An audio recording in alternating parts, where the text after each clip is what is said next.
Bueno, muy buenos días a todos. Muchas gracias nuevamente al Grupo Reviva. Un saludo a todos los amigos del suroccidente. Bueno, vamos a hablar sobre todo el tema de hepatitis virales en población viviendo con VIH. Están mis redes sociales. Los que quieran la presentación, con mucho gusto me pueden escribir aquí al catima@doctor.com o me envían un mensajito ahí por las redes sociales. Estos son mis conflictos de intereses, conferencista, consultor de algunas empresas farmacéuticas a nivel nacional. Vamos a comenzar con unos casos clínicos que hemos tenido aquí de vida real aquí en la ciudad de Santa Marta y algunos en otras partes de aquí de la costa. Bueno, este es el caso clínico número uno, un paciente que nos consultó en diciembre del 2019, 25 años, hombre que tiene sexo con hombres, estaba de vacaciones en la ciudad de Santa Marta, venía procedente de Medellín, tiene un diagnóstico en un estadio C3 hace 4 años. Venía con un esquema estable con abacavir, lamivudina, tazanavir, ritonavir, con buena tolerancia, adherencia a ese esquema. Su carga viral en el reporte que nos mostró de julio de 2019, recuerden que él llegó en diciembre, en el reporte de julio tenía su presión virológica menos de 50 copias, venía unos muy buenos CD4, casi en 500. Venía con un cuadro clínico de 8 días de evolución, fiebre, ictericia, diarrea, coluria, malestar general, astenia, adinamia, hiporexia, náuseas, vómitos. Un cuadro pienso que enseguida nos hace enfocar hacia una hepatitis viral aguda.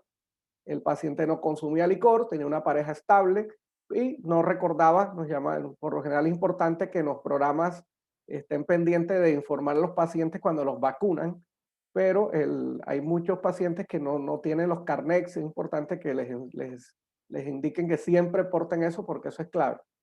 Al examen clínico tenía una ictericia grado 3, una hepatomegalia grado 2, dolorosa. El cuadro hemático tendencia a leucopenia con algo de linfocitosis, plaquetas en el límite inferior. La química tenía unos azoados ahí casi normales, unos electrolitos con una hipocalemia leve, las transaminasas estaban bastante elevadas, más de 10 veces, un rango hepatítico, y unas bilirrubinas totales bastante elevadas, el paciente estaba histérico. La pregunta rápidamente era qué laboratorios íbamos a solicitar para aclarar el diagnóstico del paciente.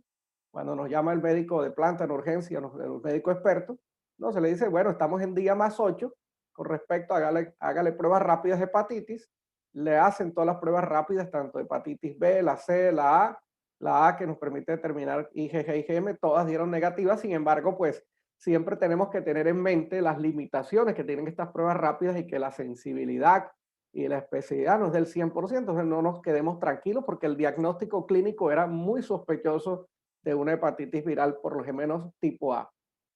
Es de recordarle que siempre cuando estén en urgencias o los llamen a preguntar de estas pruebas rápidas, los exámenes, pregunte qué examen le hicieron o qué prueba utilizaron en el laboratorio. En este caso en particular, utilizaron esta prueba rápida, que es una prueba de estándar de diagnosis. Es una prueba de este laboratorio, digamos, esta casa comercial oferta pruebas rápidas para muchas otras cosas, pero es importante que pregunten cuál estaban haciendo. Esto tiene sus limitaciones, detecta los anticuerpos en cierto umbral, entonces cuando se hacen muy temprano les puede dar negativo, entonces para que tengan precaución en eso. Normalmente, ¿qué nos dice el lineamiento cuando estamos sospechando una hepatitis A, que fue el caso en particular? Porque me ha pasado varias veces que remiten los pacientes incluso de otras ciudades para hepatología y ya uno aquí tiene entrenados a los médicos porque les hacen los exámenes de hepatitis A, la B y no encuentran nada, entonces los remiten a hepatología aquí en la ciudad de Santa Marta para ser evaluado por el gastrohepatólogo que hay acá. Y yo siempre les digo, antes de llamar, verifiquen el diagnóstico, le hacen otra prueba de hepatitis A o positivo, entonces ya el paciente remitieron una hepatitis A que pues hubiera podido manejar sin inconveniente. Entonces tengan mucho cuidado con eso. Entonces, caso sospechoso que no dice el lineamiento, por lo menos nacional, hacer una IgM. ¿Por cuál? Por prueba rápida, por ELISA, por quimioluminiscencia, por ELFA, la que sea, la que tengan a la mano. Pero lo importante es saber interpretarlo. Entonces, si es positivo, confirmamos el diagnóstico. Si es negativo, dependiendo de los casos clínicos, se descarta. O sea, te dicen, si es negativo, oiga, cuidado, tiene todas las características. Entonces, ¿qué hicimos con este paciente? Vamos a revisar cómo es la cinética de esos anticuerpos. Observen que la IgM comienza a elevar después de la primera semana, digamos segunda semana del tiempo de exposición, habitualmente correlaciona muy bien con las transaminasas. Entonces, pero hay una cinética donde va aumentando. Entonces, dependiendo usted de la prueba, puede tener, digamos, un pico mayor o un pico menor de detección Entonces no siempre va a detectarlo. Miren que habitualmente el pico máximo digamos, de los títulos de estos anticuerpos se dan con respecto al inicio de los síntomas más o menos entre el día 10 después de la primera semana de síntomas. Entonces habitualmente, miren, si lo hacemos muy temprano nos da negativo. Entonces, para que lo tengan cuidado, tengan ese elemento presente. ¿Qué hicimos nosotros? Yo le dije, bueno, se hospitalizó el paciente, estaba intolerante a la vía oral y le hicimos 4 días después, se le mandó a hacer la prueba rápida, normal, común y corriente. Claro, antes la habíamos mandado a hacer por técnica ELISA, pero recuerden que ELISA se demora a veces un poco más. Y la prueba rápida nos dio positivo. O sea, el día 12 dio positivo. Entonces, por lo general, yo lo que les recomiendo, paciente con VIH que les llegue con una sospecha de hepatitis, todo le dé negativo, revise si ya hizo la hepatitis A, qué día de evolución, y si usted considera que es posible, digamos, la posibilidad de hepatitis A existe, repita la prueba. Y repetimos la prueba y nos dio positivo. Entonces, es un caso que pasa muy común para que lo tengan presente. ¿Cuál sería la recomendación respecto a la terapia antirretroviral en este caso? Acuérdense que el paciente tenía transaminasas elevadas más de 10 veces. Ya tenemos un esquema que venía tomando, pues no podríamos darlo, el paciente está intolerando. De las opciones, no suspender, seguirlo, creo que no es adecuado, modificar antirretrovirales que no sean de metabolismo hepático, suspender de forma temporal, indicar monoterapias, pues nadie va a poner una monoterapia con la amigudina, o efavirenz, mucho menos vamos a poner una monoterapia con efavirenz. Entonces, básicamente la recomendación siempre es suspenda el esquema mientras el paciente pueda tolerar los medicamentos. Ahí el inconveniente es cuando tenemos esquemas con efavirenz, recuerde que al suspender bajan los niveles, quedan niveles subóptimos hasta por 3 semanas y se nos puede emerger resistencia. Entonces, en este momento, pues el paciente no tenía un esquema con efavirenz, era abacalami con atazana ritona, pues no había el problema. ¿Y cuánto tiempo se va a suspender? Recuerden que las transaminasas comienzan a disminuir entre la segunda y la cuarta semana. Entonces, simplemente es monitorizar las transaminasas. Uno le dice al paciente, vamos a hacerle semanal, y cuando esas transas comiencen a bajar a menos de 3 veces o 3 veces, ya automáticamente usted puede reiniciar los medicamentos. Ahora, una cosa importante es, no nos olvidemos de las vacunas de los pacientes con VIH, hay que vacunarlos. Es importante que al ingreso a los programas de atención integral hagamos la prueba de anticuerpos, titulemos los anticuerpos y ofertemos la vacuna de la hepatitis A en aquellos que tengan anticuerpos negativos, porque pues en los pacientes con VIH les da también hepatitis A. Entonces, muchas veces en los programas no le estamos haciendo la prueba de titulación de anticuerpos y cuando llega la titulación a veces no le ofertan la vacuna. Esta vacuna va por vía MIPRES, ahí está el código para que le tomen fotografía o luego yo les mando la presentación, tienen que hacerle el MIPRES y esta es la que más circula a nivel comercial, que es la Abrix 1440, que es la presentación para adultos. Son 2 dosis. Lo recomendado en los que han sido estudiados en pacientes con VIH es colocar una dosis, por ejemplo, hoy y otra en 6 meses, pero también se puede espaciar hasta 12 meses. Todos los estudios en VIH han sido con intervalos cortos, 6 meses. ¿Qué es importante? CDC no diferencia entre colocarla con CD4 menos de 200 o más de 200. Realmente este es el esquema que tiene CDC, el que tiene 2021, lo consulté hace unos días. No hay, da igual, tiene menos de 200 o más de 200. Sin embargo, ahí la letra menuda. Resulta que los estudios, claro que estos son muy pequeños, tienen 19 pacientes, 32 que aplicaron este tipo de vacuna, la Abrix, espaciándola 6 meses. Aquellos pacientes que tenían CD4 menos de 200, que eran muy poquitos, la respuesta fue muy bajita, fue menos del 10%. Sin embargo, ellos tomaron un punto de corte que tal vez me pareció muy alto. El punto de corte realmente, lo que sabemos de los anticuerpos, esto es que por encima de 10, pues son protectores. Entonces, tal vez también esto puede minimizar los resultados. Entonces, de todas maneras impacta, a menos de 200 realmente la respuesta no es la mejor. Ahora, comparando otros estudios que usaron cortos de corte más de 10, a semana 28, que más o menos corresponde un mes después de la segunda dosis, pero con otra vacuna, que era la de Merck, la Bacta, ellos sí tuvieron una respuesta del 87%. Entonces, miren que dependiendo, miren, claro, estos fueron menos de 300 CD4, pero varía mucho del tipo de vacuna, varía mucho el estudio del punto de corte, entonces para que lo tengamos presente. ¿Qué debemos hacer? Idealmente, vacunarlos cuando tengan CD4 menos de 200, pero aquellos, más de 200, pero aquellos pacientes que tengan digamos, mucho riesgo con exposición, etcétera, que correspondan al grupo de riesgo para hepatitis A, uno podría ofertarlos con CD4 menos de 200. Sin embargo, la recomendación es que coloque las dosis, haga un control de anticuerpos un mes luego de completar el esquema, y si son negativos, sabemos que hay un porcentaje que nos va a tomar anticuerpos, pero si son negativos, considerar revacunar cuando ese paciente tenga CD4 más de 200. Listo. Si son pacientes que usted ve que no son grupos de riesgo, que no están, digamos, con exposición constante, pues usted podría esperar fácilmente cuando tengan CD4 más de 200 para vacunarlos. Si no, oferten la vacuna, haga la titulación, y en caso tal de que no haga, digamos, la seroconversión con anticuerpos por encima de 10, oferte esa revacunación, pero idealmente espere que tenga más de 200. Bueno, entonces vamos con otro caso clínico.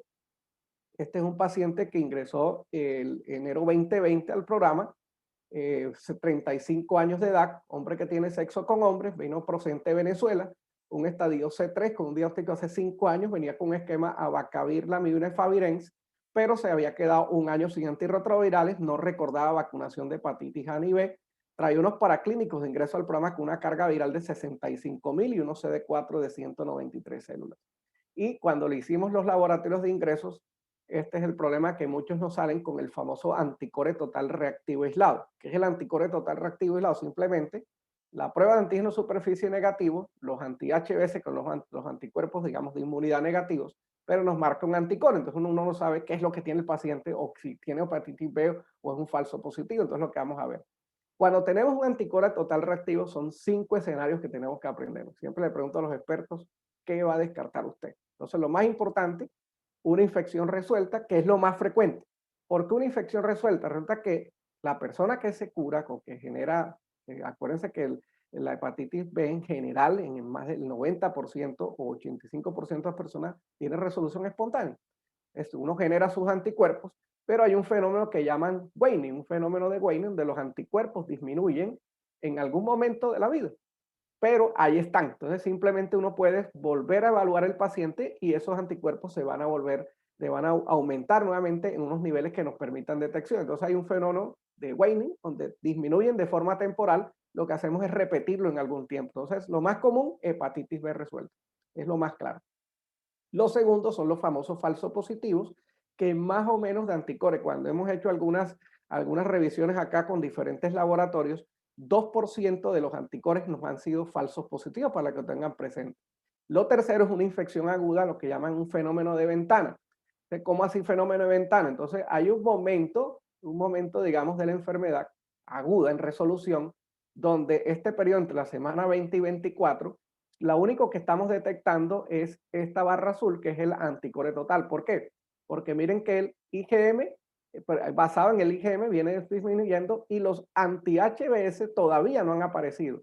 El antígeno de superficie va desapareciendo, ¿listo? El paciente que ya se está curando, los anti-HBs tienen un periodo ese de 4 semanas, 2 semanas, donde no se han montado, y solo estamos detectando el famoso anticore total, pero a expensas de un descenso del anticore IgG, porque ya la anticore IgM viene en descenso. Entonces, este fenómeno de ventana, ¿cómo lo detectamos? Repitiendo la prueba simplemente. Pero hay que tener contexto clínico del paciente.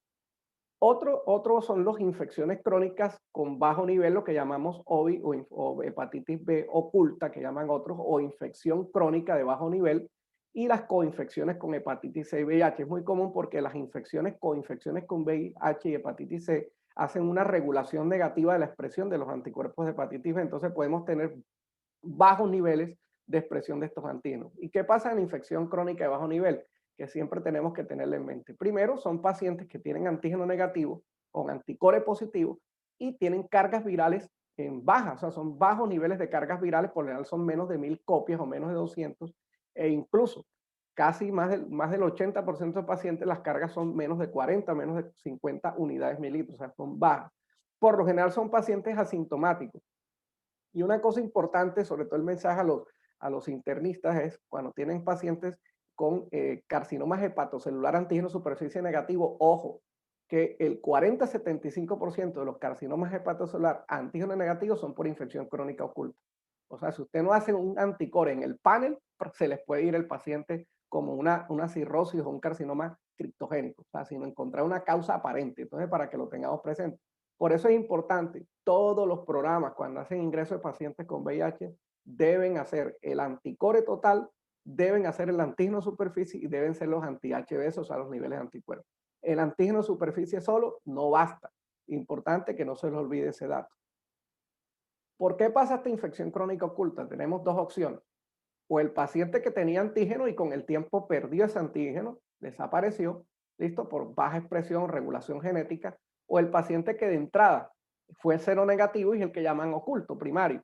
Y ese seronegativo puede ser por varias opciones. Simplemente hay una de las que más se describe es que hay variantes genéticas de antígeno superficie que las marcas, que las casas comerciales que usamos para hacer la detección no las logran identificar y por eso a veces tenemos esa forma, esas presentaciones.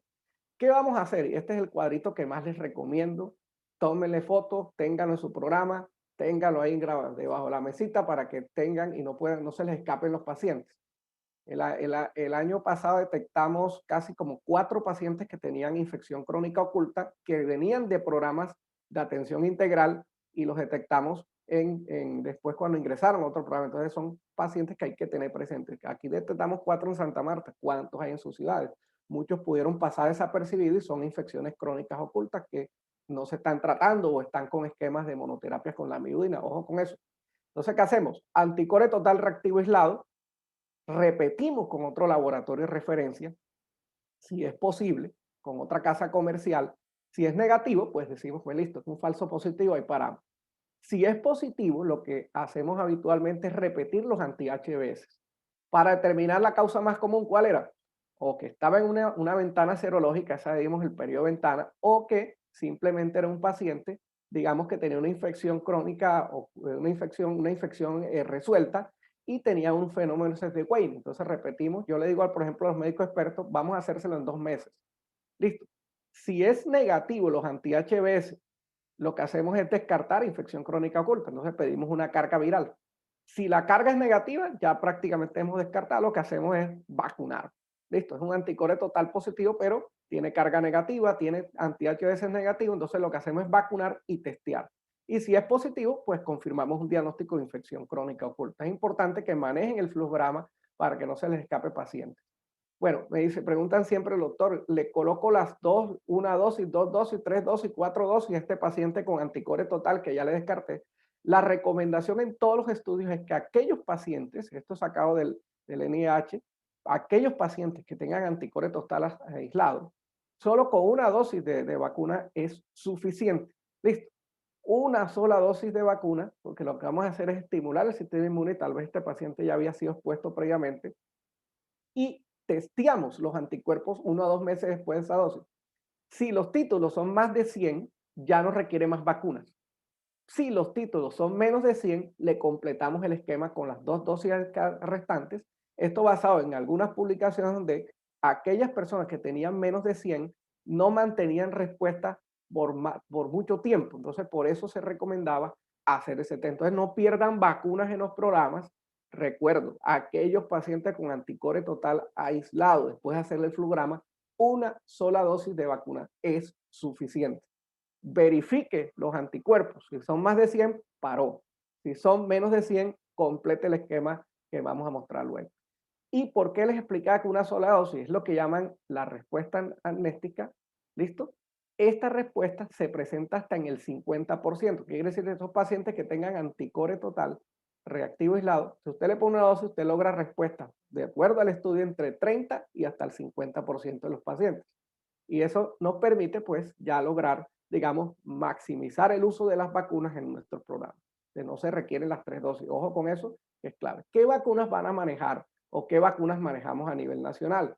Importante, pregunten siempre en su programa qué vacuna están utilizando. No todos tienen la misma. Entonces, una de las muy comunes es Engerix B, digamos, tiene 20 microgramos. Otra es la de Recombivax, tiene 10 microgramos. Y otra es una vacuna del Instituto de la India, el SI, que es muy común, que también maneja presentaciones de 20 microgramos. ¿Qué nos dice CDC? Igualmente, nos dice hepatitis B, vacuna con CD4 de menos de 200, más de 200 igual, pero también eso tiene su letra a menudo. A veces toca revisar con detenimiento. Primero, el esquema clásico de 3 dosis nos logra respuesta en gentes, digamos, no VIH del 90-95%. Recuerden que siempre nos han dicho que hay un 10% máximo de no respondedores, pero en VIH esta respuesta puede ser del 20 al 70%. Esto es muy amplio.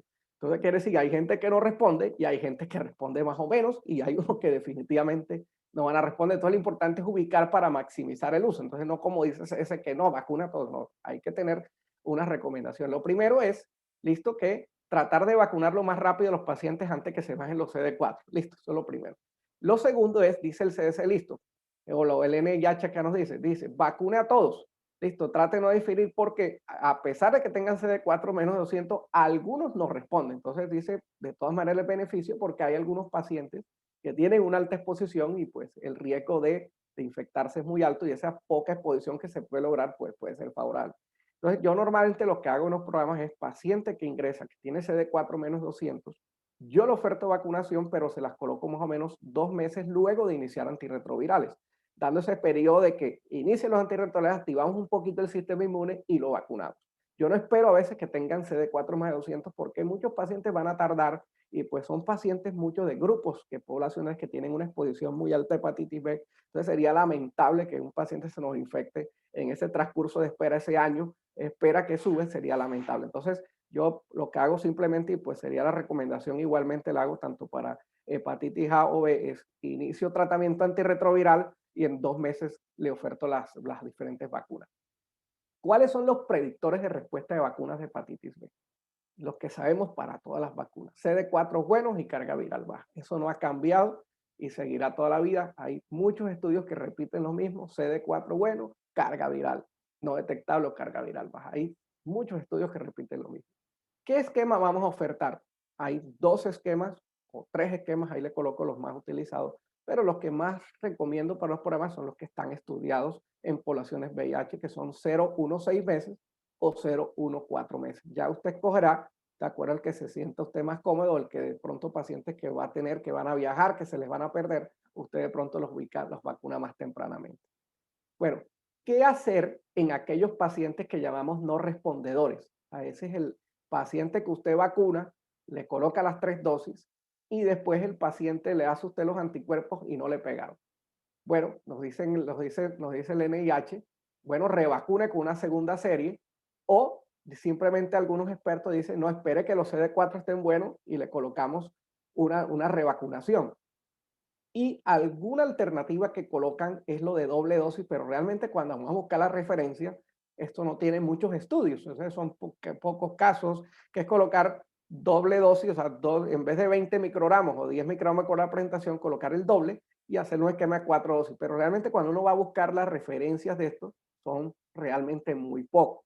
Lo que yo les recomiendo es, basado en algunos estudios que han hecho, que en aquellas pacientes que no responden a terapias primeras con 3 dosis, yo lo que hago es espero que los CD4 estén altos y les coloco una sola dosis de vacuna, teniendo que este dato, que 25 a 50% de esos pacientes responden a esa dosis, una dosis, y ese otro 50% que faltó responden a las 3. Entonces yo les coloco una dosis, repito los anti-H veces, si digamos tengo respuesta, hasta ahí paro.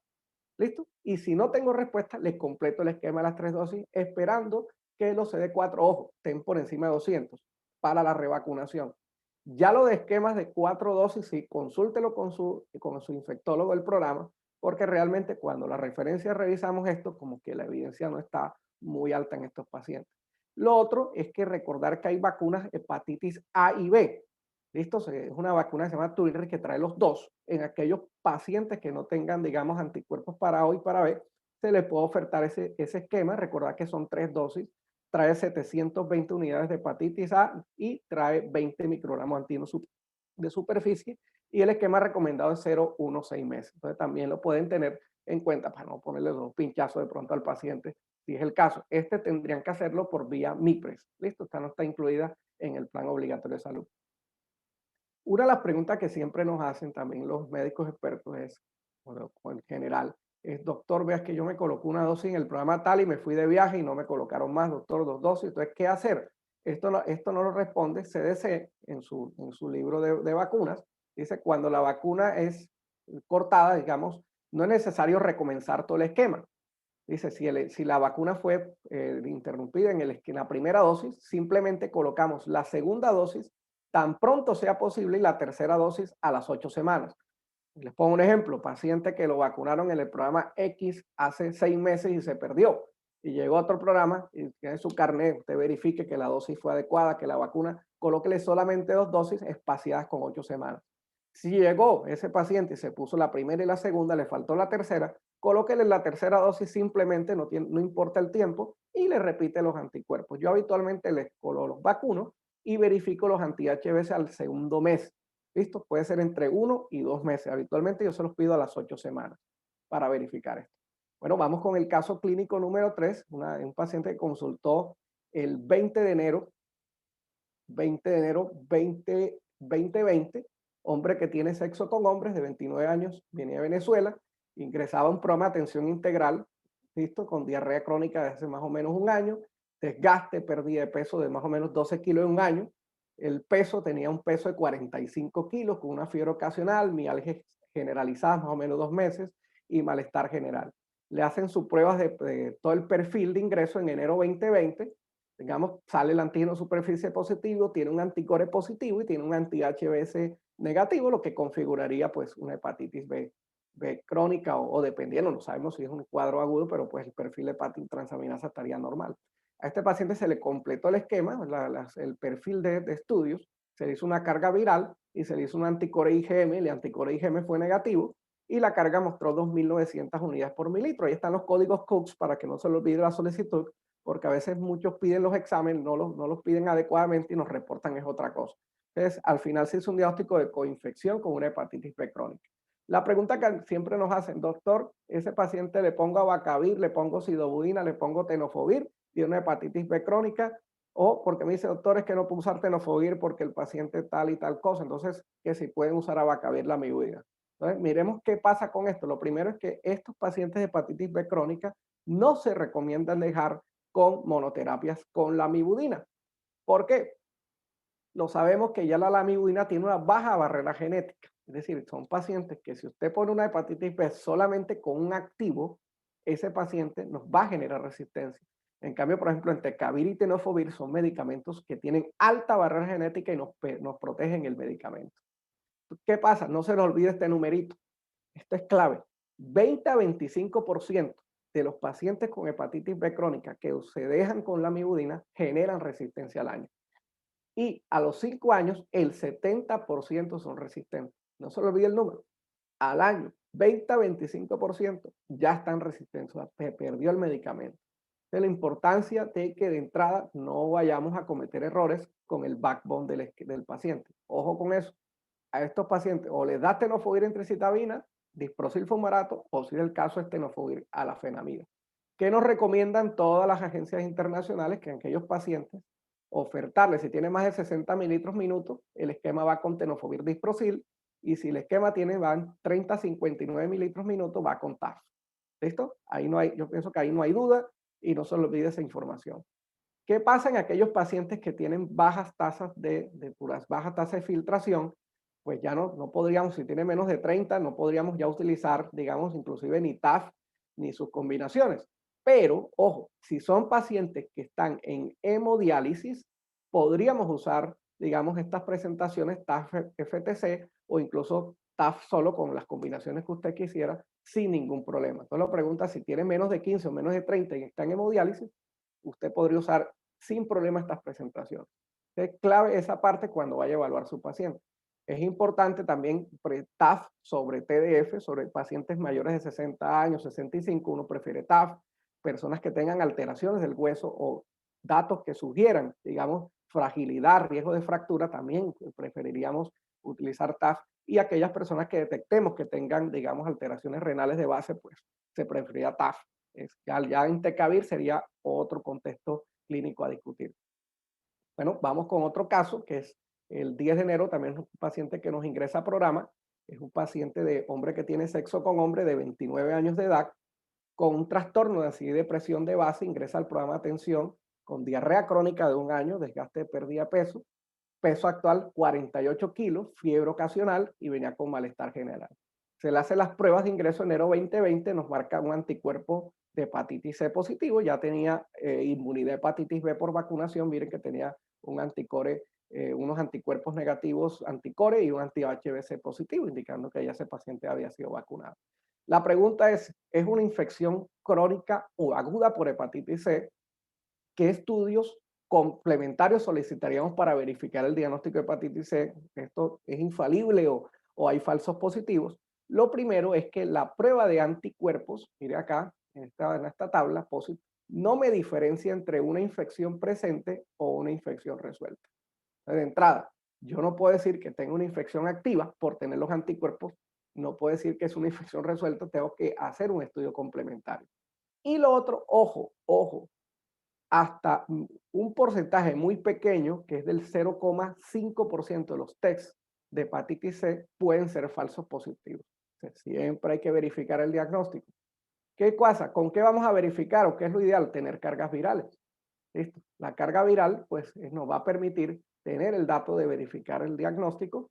Si la carga sale, pues, detectable, sería una hepatitis C, digamos, ya confirmada, y si sale no detectable, dos opciones, o era un falso positivo o un paciente que tuvo resolución de su enfermedad. ¿Qué nos dicen las diferentes guías o el lineamiento nacional? Si estamos sospechando hepatitis C, hagamos la prueba rápida, si es positivo o si es negativo. Si es negativo, descartamos. Si es positivo, carga viral. ¿Listo?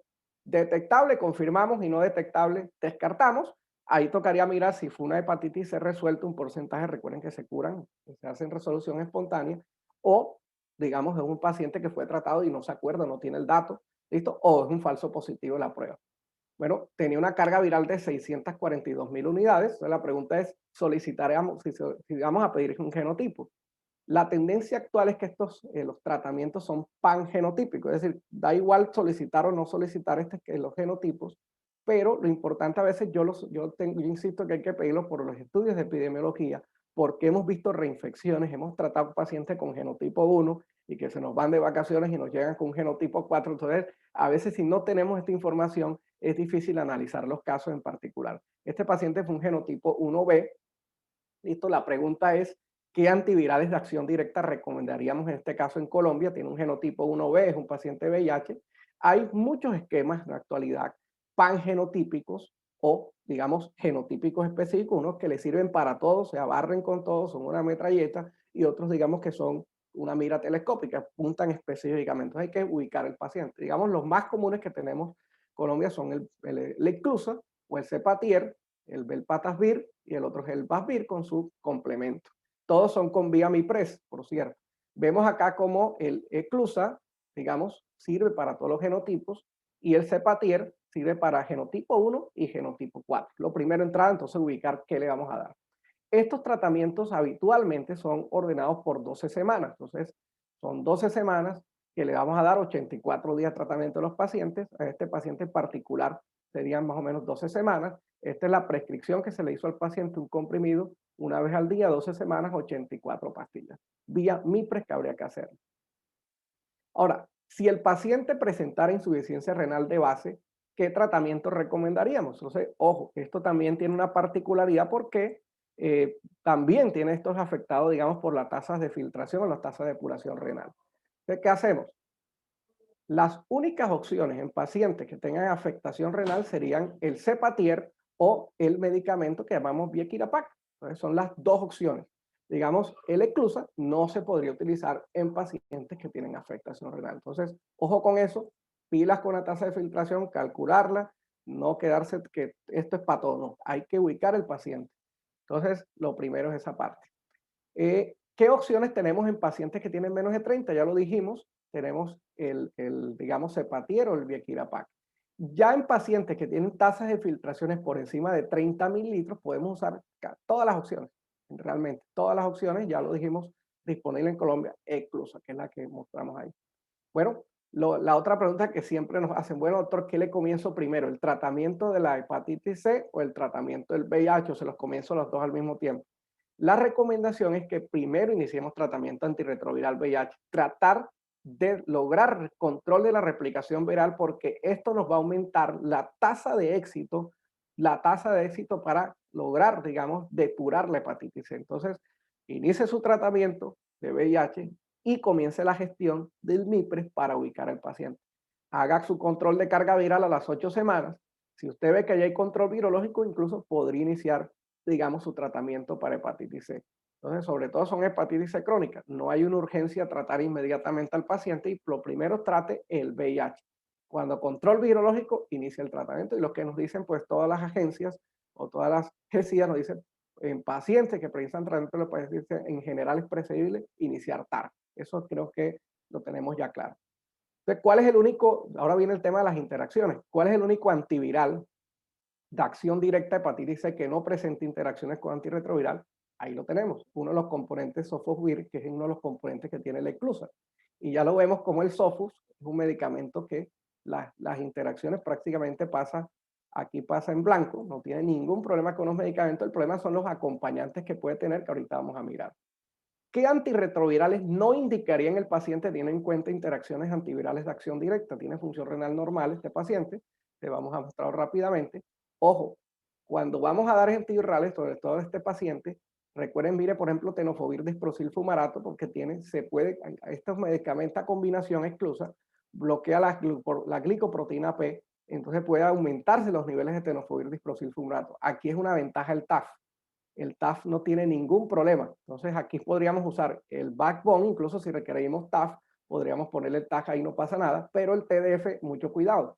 Lo otro es que el efaviren, por la inhibición, la disminución, o sea, efaviren disminuye un 50% la exposición del velpatasvir, por lo cual efaviren hay que tener mucho cuidado. Entonces, digamos, en este paciente en particular, podríamos dar casi todo y las excepciones serían tenofovir disprosil fumarato y esquemas que tengan efaviren. El resto realmente las podríamos manejar sin ningún inconveniente. En general, aquí vemos este resumen de las agencias americanas, donde dice que, pues, en caso de utilizar Cepatier, no usar efaviren, no usar etravirina, no usar nevirapina o cualquier IP. Y en caso de usar, digamos, eclusa, podemos usar cualquier cosa menos efaviren, etravirina o nevirapina. Y ya lo vimos la recomendación específica del tenofovir disprosil fumarato, que idealmente en este caso sería esquemas con TAF. Al final, ¿qué podríamos hacer con estos pacientes? En el caso clínico en particular, usar abacavir, vamos a usar exclusa, ¿listo? Entonces este paciente lo podríamos ir preparando con un esquema con abacavir lamivudina o TAF-FTC, usar cualquiera de los integrasas, pero tener el tema de interacciones presentes, un inhibidor de proteasa tanto con ritonavir o cobicistat o inhibidores no nucleosos y la transcriptasa regresa, pero el único aquí es rilpivirine. ¿Listo? El resto no se pueden utilizar, entonces ojo que aquí nos gusta mucho el efaviren, ojo porque hace poco me capté un paciente por ahí que se le fue con su efaviren, entonces para que tenga mucho cuidado porque a veces pasa desapercibido, ¿no? Es que el efaviren se puede dar hasta con pacientes con tuberculosis y eso pasa desapercibida esa interacción que es importante en hepatitis C. Entonces, muchas gracias Héctor, muchas gracias al grupo Reviva. Espero que haya sido, digamos, estos tics que son importantes para la consulta externa. Estaremos atentos a las preguntas que los compañeros tengan sobre el caso y con mucho gusto los que pues requieran la plática me la pueden solicitar ahí vía correo electrónico o contactarse ahí por la red social infectosai.com. Muchas gracias a toda la audiencia. Estaremos al pendiente de las preguntas si es el caso. Muchas gracias, doctor Katime. Bueno, yo tengo una pregunta. Los médicos siempre, expertos, siempre estamos midiendo los anticuerpos de nuestros pacientes. ¿Cómo debería ser esa medición? ¿De acuerdo al nivel de anticuerpo? Es decir, si tiene menos de 100, si tiene más de 100, si tiene más de 1000, ¿debo diferenciar una periodicidad de esa medición? Bueno, lo que se hace, ¿qué hacemos? Te voy a poner qué hacemos primero en la población general para que más o menos logres ver la diferencia. Lo que hacemos en la población general es que usted se vacuna, tiene anticuerpos ya de por vida, usted no requiere ningún, digamos, tamizaje ni nada, excepto que tenga una exposición. Si usted tiene una exposición de riesgo, ¿qué es lo que hacemos? Dice, doctor, hace 10 años a mí me hicieron los anticuerpos, listo. Si son positivos esos anticuerpos, si están entre 10 y 100, yo le coloco un refuerzo. Y si están por encima de 100, no se coloca absolutamente nada. Normalmente lo que se hace en la recomendación que nos hacen las agencias es que En aquellos pacientes que nosotros vacunamos y que ya tienen niveles de anticuerpos anti-HBs positivos por encima de 10, ¿listo? Dependiendo del grado de riesgo de esa persona, de exposición que tenga, uno podría hacerle un control. O los pacientes, ojo, estamos hablando de pacientes VIH, uno podría hacer un control de forma anual y si los anticuerpos caen por debajo de 10, se les colocaría un refuerzo, que es lo que habitualmente se recomienda, digamos, a realizar. Si son grupos de riesgo, personas que, digamos, que están en contacto sexual, digamos, que son grupos de riesgo, que personas que, digamos, uso de drogas endovenosas, digamos, grupos de riesgo que tengan muchas parejas sexuales exactamente, a esas personas hacerle controles anuales de los anti-HBs y hacerle refuerzos si son menos de 10. ¿Listo? Si tienen más de 10, no requiere ningún tipo de refuerzo, digamos, colocarle específicamente. Si son grupos de la población de VIH que digamos que no usted considera que no están en exposición de riesgo, pues los anti-HBs anuales ahí pues no tendría mucho sentido. Ahora, si esas personas, digamos, te reportan, doctor, mire, ya sé usted, yo estoy en el programa, acabo de tener un contacto de riesgo con una persona o, digamos, o algunos que son trabajadores de salud que se pinchan y los niveles están entre 10 y 100, uno le coloca un refuerzo, es la única indicación, y si está por encima de 100 no les colocamos ningún refuerzo. Más o menos ahí le estoy colocando la diapositiva, donde es lo que hace NIH, que es el control anual de anti-HBs, pero yo lo trataría de ubicar para, digamos, ser racionales con los exámenes en solo población que esté, digamos, expuesta a riesgo. Perfecto, doctor. Y otra pregunta del doctor William Lenis. ¿Cuál sería la utilidad del antígeno E y los anticuerpos E en el diagnóstico de hepatitis B cuando tenemos dudas? Bueno, es clave porque a veces, ¿qué pasa? Lo siguiente, el escenario siguiente. Hay un porcentaje de pacientes que tienen, digamos, hepatitis crónica de bajo nivel con cargas virales menores digamos, de los menores de 40 unidades mililitros. Entonces, a veces nos sale, digamos, la prueba que estamos haciendo tiene un nivel de detección que no nos permite, digamos, ubicar o localizar ese grupo de pacientes que tienen cargas virales muy bajas y nos sale no detectable. Entonces yo quiero saber si ese anticore total, yo digo, bueno, salió la prueba negativa de carga viral, el anticore me volvió a salir positivo y yo quiero saber, ¿será que este paciente es un anticore falso positivo o realmente este paciente estuvo expuesto y tiene una infección crónica de bajo nivel? En esos casos podríamos complementar con un antígeno E y unos anticuerpos contra antígeno E.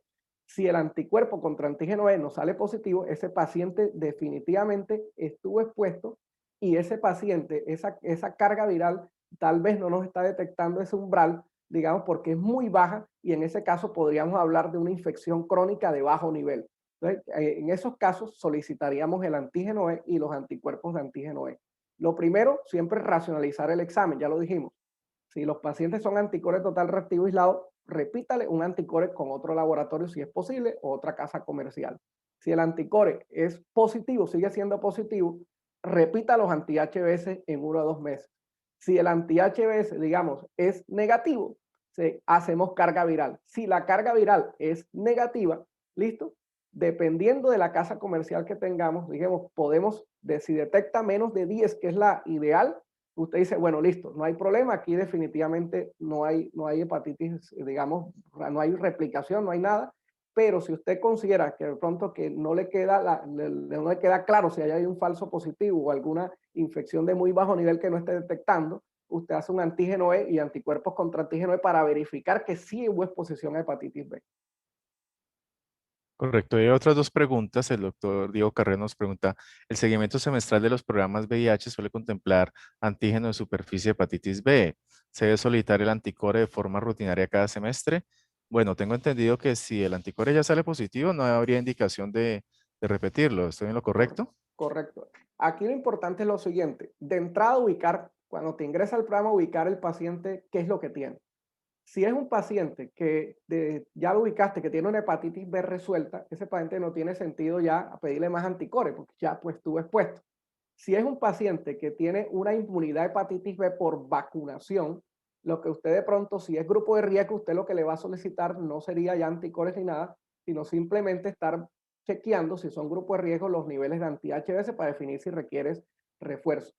El anticore solamente lo vas a pedir si nunca lo han hecho en un programa de atención integral, ¿listo? Si no tienes verificado ese anticore, digamos, la única, digamos, indicación cuando te ingresa a un programa. Pero si el paciente ya tiene anticores previos y son negativos, pues no tendría sentido solicitarlo, excepto que estés buscando una infección aguda, que haya un paciente que quieras hacerle un panel completo porque estés sospechando una infección aguda.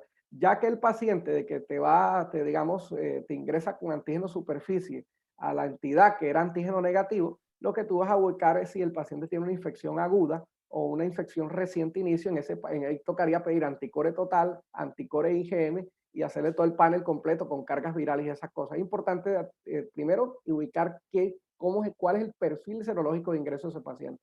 Entonces, básicamente, por lo general, al ingreso vas a tener datos claves y ya el paciente que tiene hepatitis B resuelta no le pidas, aquel paciente que tiene inmunidad por vacunación, pues no le pidas, y solamente sería aquel paciente pues que te ingresó y no tenías reporte y no requieres hacerle seguimiento con anticore total. Ya el seguimiento es con antígeno superficie. Correcto, doctor, muchas gracias. Y las últimas dos preguntas. ¿Qué tan frecuente es la infección por hepatitis D y qué debemos hacer? Y yo le pregunto, ¿qué tan frecuente es la negativización de una hepatitis B crónica?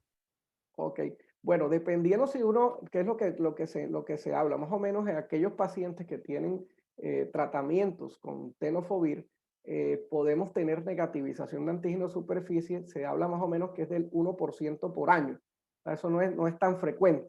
Entonces es importante, a veces dicen, no, doctor, es que el antígeno de superficie era negativo, se habían equivocado, no tenía diagnóstico de hepatitis B. No, señor, hay que tener en cuenta que hasta 1% por año podrían tener negativización del antígeno de superficie, pero ojo, hay una cosa que es la cura funcional, digamos, la cura, digamos, total, para que me entiendan. Entonces, ahí queda ese virus queda digamos, ese material genético, queda integrado digamos, al hepatocito, y apenas usted suspenda el medicamento o el paciente comienza a bajar adherencia, vuelve a activarse, digamos, ese material genético que está, digamos, que está ahí en el hepatocito, en el DNA digamos, del hepatocito. Entonces, podemos tener negativización, es poco frecuente.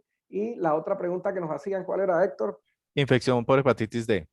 Bueno, siempre nuestros pacientes, la hepatitis delta, aquí nosotros estamos en la Sierra Nevada, aquí, digamos, no es, a pesar de que es una zona que hay circulación, les puedo decir que en los 20 años que llevo por acá viendo pacientes, solamente hemos encontrado 2 hepatitis delta positivos.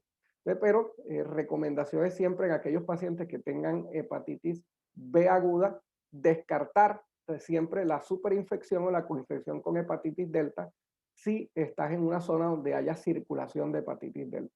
No es tan frecuente, pero hay que buscarla. Recuerda que si no la buscas, no la vas a encontrar. Pero te puedo decir que en estos 20 años que llevo por aquí dando vueltas acá, hemos encontrado solamente 2 pacientes, incluso no eran pacientes VIH, con infecciones o superinfecciones por hepatitis delta. Siempre solicitarla en aquellos pacientes que hepatitis B crónica o B aguda, que vengan en zona que esté usted considerando que hay circulación de hepatitis delta. Perfecto, doctor. Muchísimas gracias por su excelente